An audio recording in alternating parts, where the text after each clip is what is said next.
we are excited to talk to him about. Please give it up for Dermot Mulroney.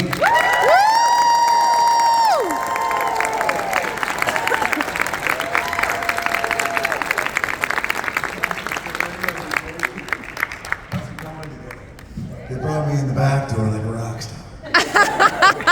Dermot, we've been giving puns to each other this whole time. Do you know any good puns?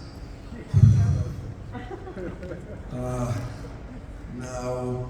I promised myself a long time ago that I don't know, I come from a long line of storytellers, maybe, if you think of it, Irish heritage and oral histories and so forth, but not a long line of joke tellers. So I'd rather just make up a long story and everybody will laugh, or have somebody write it down for me and I'll say it just like they said. So if somebody wrote down a pun, I could so nail it. Thank you so much for joining us. Is this your first time? Sure.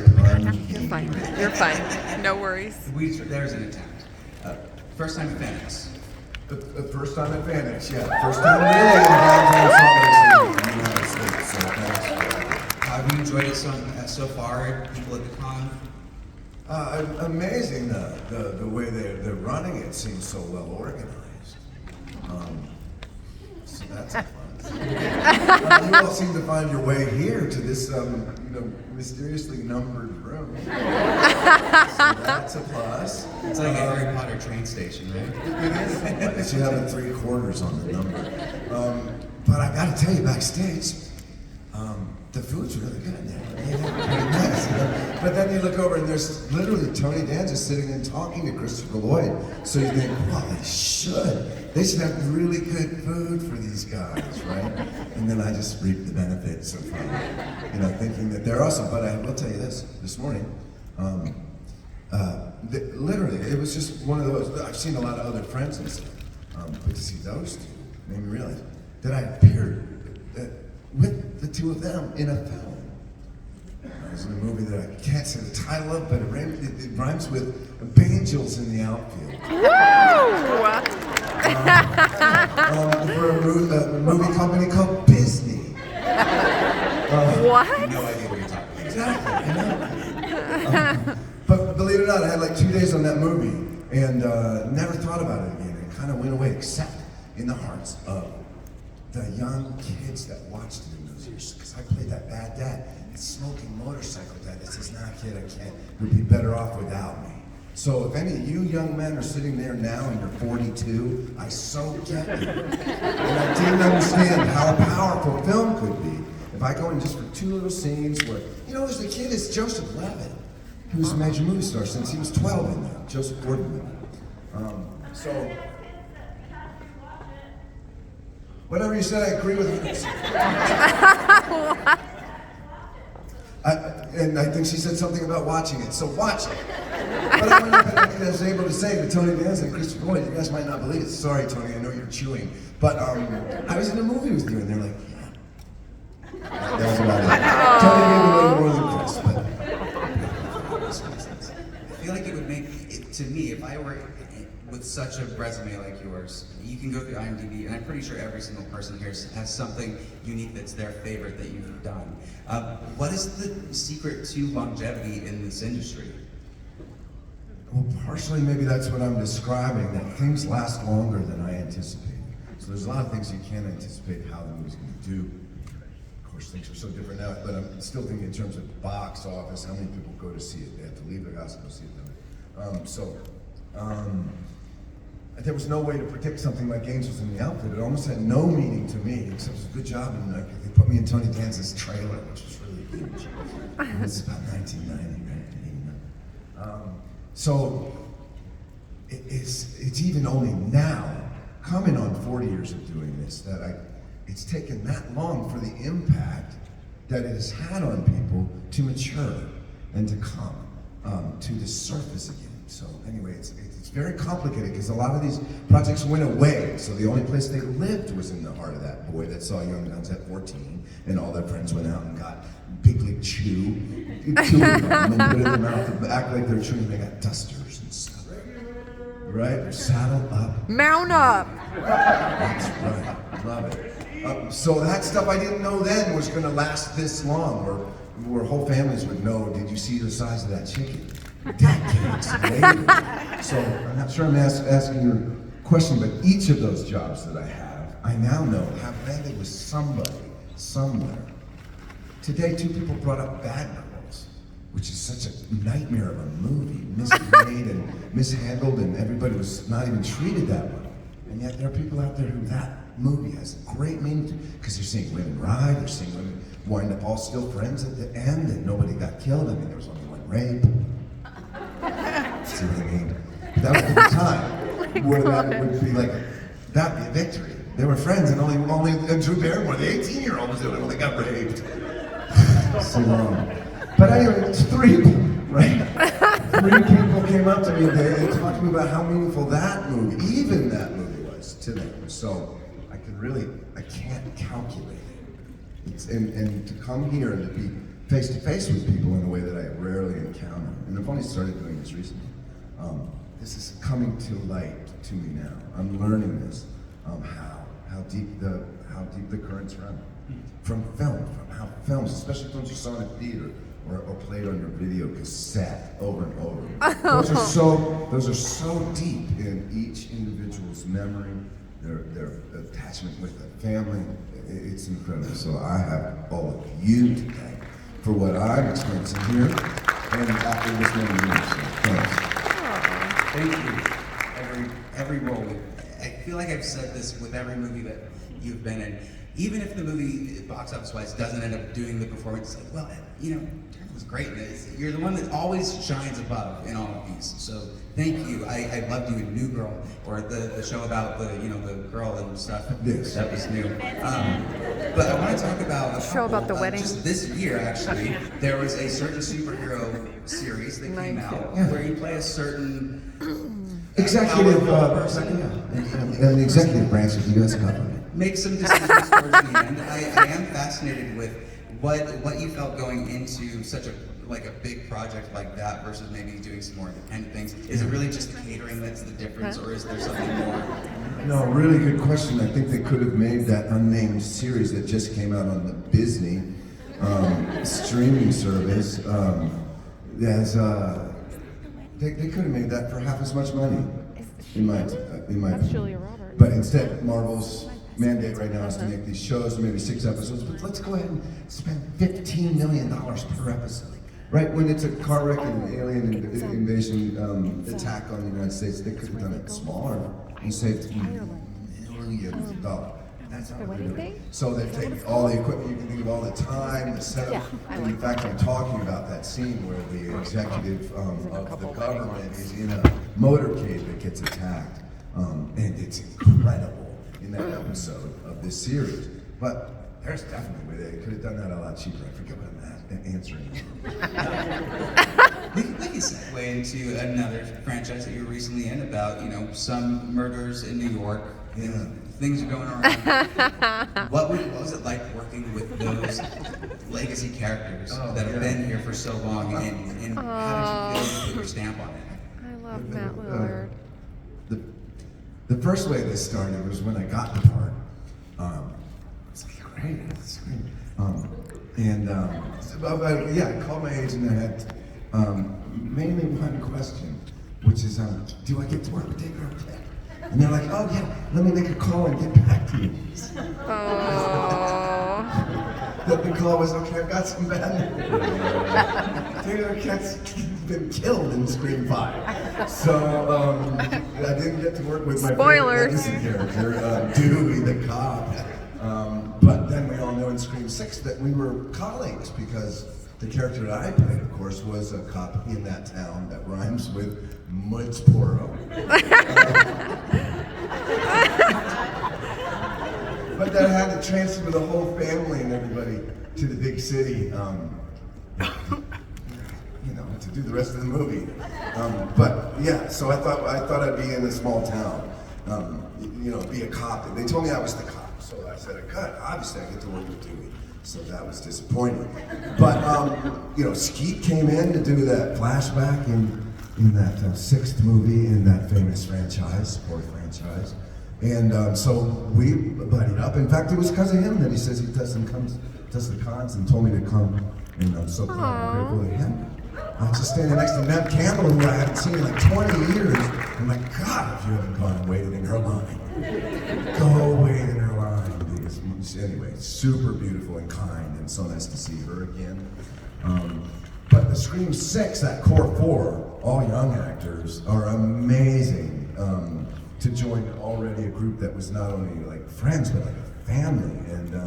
And I'm still on the group text with the guy. They haven't kicked the old guy out of the group text yet. So things are going good. The day that happens, though, something's up. Right, then you'll know, uh-oh. Let's start getting people over for questions. So that mic over there, that mic over there, start lining up. I'm gonna not take up too much more, but I did want to ask about your music abilities and your genius with the cello. You've been accomplished for a very long time, and many people probably do not know how many projects that you have been a part of on the orchestra side of it. So my question first is, who made you keep practicing when you were a kid that got you to where you need to be, and what's maybe some of your favorite projects? I'm 14 and 15-year-old right now who don't want to practice their instruments at all.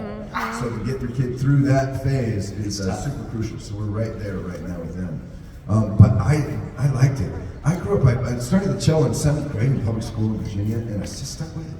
Because I was good. I was getting a lot of positive feedback in a crowded house, lots of brothers, you do sports and music and stuff. So I knew that there was an area where I shined, right? So that's why I kept practicing through. I also, by then, I'm competing in solo competitions and stuff, so there's like a little money to compete for and stuff like that. So it's like my own thing. But then that carried through, and because of a movie called... Guess the movie, everyone. Family Phone. Is that right? Phone. Yeah, Family Phone. That's where the brilliant composer Michael Giacchino and I met up, because Tom Bazooka, the director of that movie, said he plays cello, you should talk. And I said to Michael, well, I should come and play for him. He said, well, you have to be able to sit down and read sight music right away and play with an orchestra. I said, I can. So put me in, and he did. And I probably played on more than 20 film scores, where, so you picture me sitting with 10 other cellists in an orchestra, furiously reading music that I'd never seen before, watching the counter, the conductor, the first cellist to see how he's blowing and playing. And so that's one of the most exciting things in a life full of exciting things that I get to do. Crazy different movies. Coco, Incredibles 2, 3 of the Planet of the Apes, 2 of the Mission Impossibles, John Carter on Mars. If you didn't ever see that movie, don't bother. If you ever want to hear a great score by Michael Giacchino, it's one of his best in my opinion, just because. So the list goes on and on and on. I even have a chill of gratitude on my arm that skill carried over into my adult life in a way that was never destined to be, but that other forces came to bear.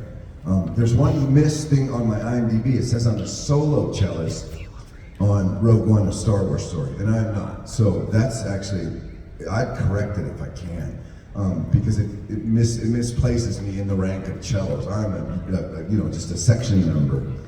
But I played for over 2 weeks on that movie, which has an incredible score with John Williams themes in it. Yeah. That's like a wall-to-wall score from the beginning of a 3-hour movie right to the end. So that was an amazing experience for me too, to play with that orchestra on that film. And then it puts me in the Star Wars universe. Woo!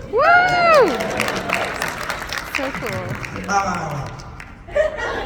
The space, you want the space. I'm not in it. That's music. I'm at local AFFM, who in Los Angeles are probably bound to strike next year too. The musicians, who have a fuck of a lot worse than the actors do. So, yeah. Sorry about that. Musicians should be in the credits at the And end of the that's film. one of my personal little things. I don't know quite what to do about it, except acknowledge it when it does happen. A man named Otto, for some reason I saw it, stayed for the credits. Beautiful movie, Tom Hanks, of course. It's a good movie. They credit every single musician. I just got in touch with the director, Will Gluck, who directed a movie for a studio, rhymes with Moni. It doesn't rhyme with money. But a rom-com, and in the thing, we have a wedding, and in the wedding there's a quartet. So where we were shooting, a string quartet, they were playing practical music. They even like quickly arranged. So anyway, even just now in post-production, remember to reach out to Will and say, make sure you find the four female musicians who I talked to and I sat and played with. So it was like a whole part of our day that day. And I was just suddenly afraid that they wouldn't be credited for what they contributed, even though they don't have to speak. But those are on-camera musicians. What I care about, in 100, more than 100 years, crediting everybody except musicians. Now the animators and the compositors and the jobs, I don't even know what they are. There's thousands of them, and they still don't write down who played the violin. You want to learn how to tap on a computer and change the color on the corner of your screen? You want to learn how to play violin, and then you want to compare who worked harder? So yes, credit musicians. Tell all your friends. Yeah. We're going to start over on this side here. Just say your name before you... We're going way beyond becoming a classic rom-com and besting its competition and outliving some of them in terms of like being still like pertinent and watchable. Thank you for asking about that. I'm so proud. It was a life-altering event. Of course, here too, I didn't calculate that.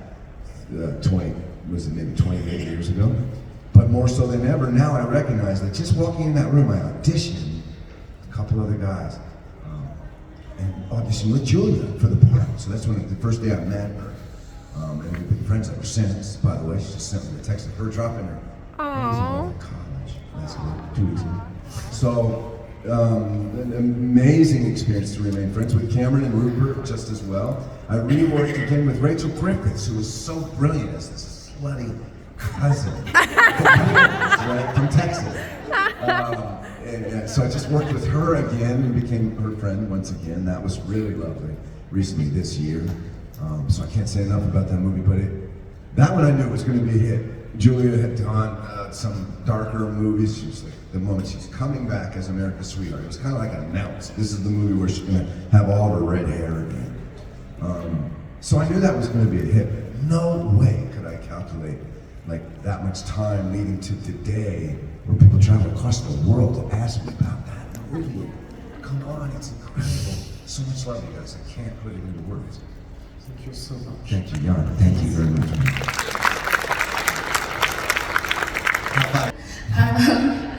You were also the very first actor, and I was like, oh my gosh, she's so cute. So crazy. Me too. So, my favorite scene in that movie is the karaoke scene. Yeah. And my question is, what is your go-to karaoke song? Oh, thank you.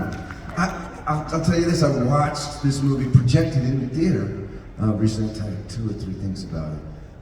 While I was preparing to make this other rom-com, we're shooting it in Australia. So the director screened it for the whole cast. Oh no.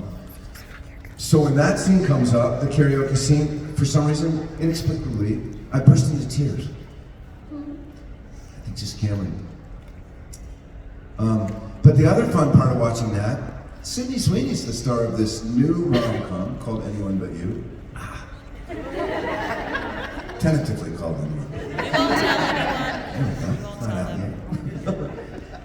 And there's a scene where, gosh, she's leaning on the hotel room door, and I open the door and she falls down on her back. It's a beautiful crafted shot because she falls into the room. And the ring is still stuck on her finger, so I have to get it off. And the character uses his mouth to do it. So I was shocked, because I hadn't seen it. It's a big screen, it's super fucking hot. It's so good, the way that scene plays out in a very authentic way. It's supported, by the characters, and it plays really sexy. So this is the funny part, I'm watching it. Sydney Sweeney's like top of the town right now, really castable, beautiful, beautiful talented young actress. That scene comes on and this is what I say. Dad! She's sitting in front of me.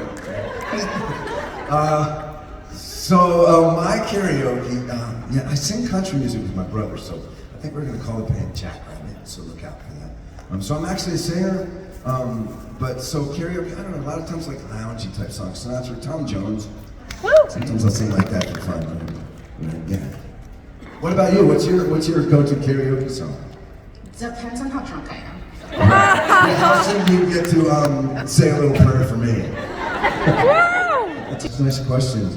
I missed a vacation this summer. I was working. This is summer school, so I stayed home with one kid, and the other went over to Sicily with my Italian wife, Italian-born. So, gosh, I really missed that. Seeing him jump off a boat into the Mediterranean and all that. I was like, Of course, now, like, it's hard to describe it. You know, you're like actually watching your wife on Instagram, having a really good time.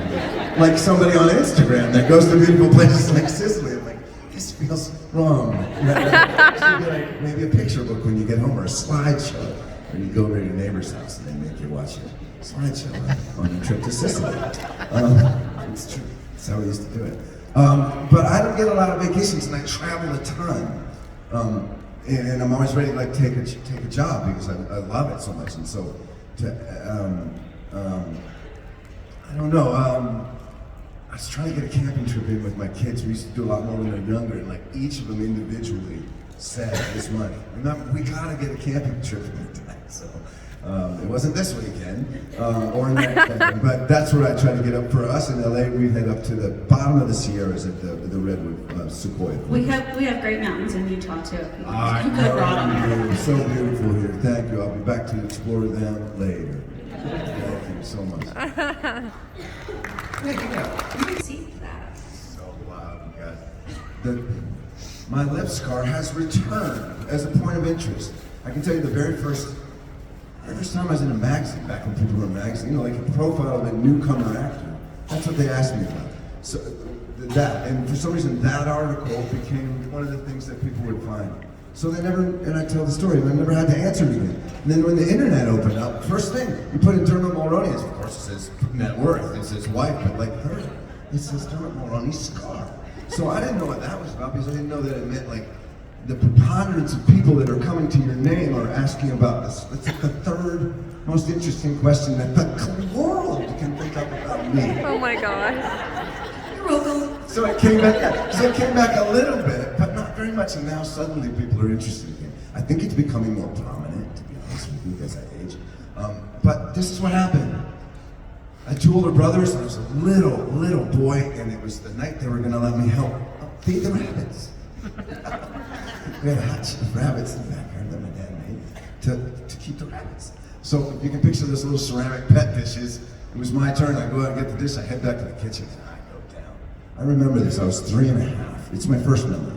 And it's vivid, like a movie, like a franchise movie, with lots of blood. And bleeding on my dad's shirt on the way to the hospital or the station wagon in the front seat for the first time. I remember all of this at 3 and a half. So I fell on that broken dish on the back stairs of our kitchen. The neighbor, I can still picture him coming over the 6-foot fence after he heard crash and cry or whatever. So can you see how vivid stuff like that is? Yeah. Amazing. So that's why. And so I figure that I'm in a very small but very selective group of actors who include the following. I'll just randomly give Stacy Keats like full-on CEO pioneer for having. He always wore a mustache. Great actor. If you don't know who he is, you haven't watched the right movies from the 70s. But so he always had almost like a mashed up lip. But between me and Joaquin, Glenn Powell was just coming out, has a really nice one, smaller, but right in that same spot. A couple other guys, Mary Stuart Masterson's in it. Naomi Campbell has it. You wouldn't believe it, but when you're up close, how beautiful she is. She's a very distinctive scar, right there, right in that spot. Harrison Ford, not in the club. Chin scar, not good. Saw her yesterday, out on the Cape. Thank you, Ellen Morona, still kicking, and was an actor, not a professional actor. She took acting at the University of Iowa in the 50s, and the truth is she was a professional actor. She was in the repertory company at Cleveland Playhouse for 2 years in the late 50s. So it was always in our family, and our parents always took us to the symphony and to the Smithsonian, because I grew up right across from DC. So we were like deliberately brought up with culture in our upbringing because of my dad and my mom. And so that's what got me. It was like I didn't question it. And practicing cello, you know, all my other brothers and sisters played something too, so I didn't question it that much. It wasn't really an option not to, but I never fought against it. I don't know. To maintaining my inspiration and my drive to perform is so easy. I still can't get enough of it. I can't, even now, you're gonna see, times are tougher and all that. We're not being paid the way we might have, post payments for how many people watch it. That's all gone now. Consequently, I do lots of different types of movies, and even admittedly, different quality of movies. Somebody else said that I'm always the one that's like good in the movie. That's not at all true, but I am trying so hard to be authentic, even if I know the movie's got flaws or the script's not there. I'll take that part and then I'll see it as my inspiration to get in there and make that movie better. A lot of times I can't change a word. I can't, put it in a different place or change the scenes. But so then it's just down to the only thing that I can control is how real and however you want to put it, how good the acting is what I'm shooting for. But then outside of that target is all the wonderful stuff, this wide, incredible array of characters that they still keep coming to me for, so it's irresistible. I spring out of bed in the morning. Oh, except this morning. I'm in that hotel in Boston, and I was at a film festival until midnight and with my son. We only had 3 hours of sleep, and I couldn't sleep at all because, oh my God, I'm not going to sleep through the alarm. Well, I didn't set the alarm for 4 a.m. So I spring awake at 4:25, and guess what? Clyde missed his flight, but I made mine. Oh my gosh. He had a 5:45 flight out of Logan, and I had a 6:10, and I made it. So anyway, he got to Cleveland safely. It just cost me another half an airfare. So yeah, most days I spring out. But once I got out of bed, I was really excited. I just was a little sleepy, honestly. You're right. We are glad that he made it. Everybody, we have a great time with Dermot.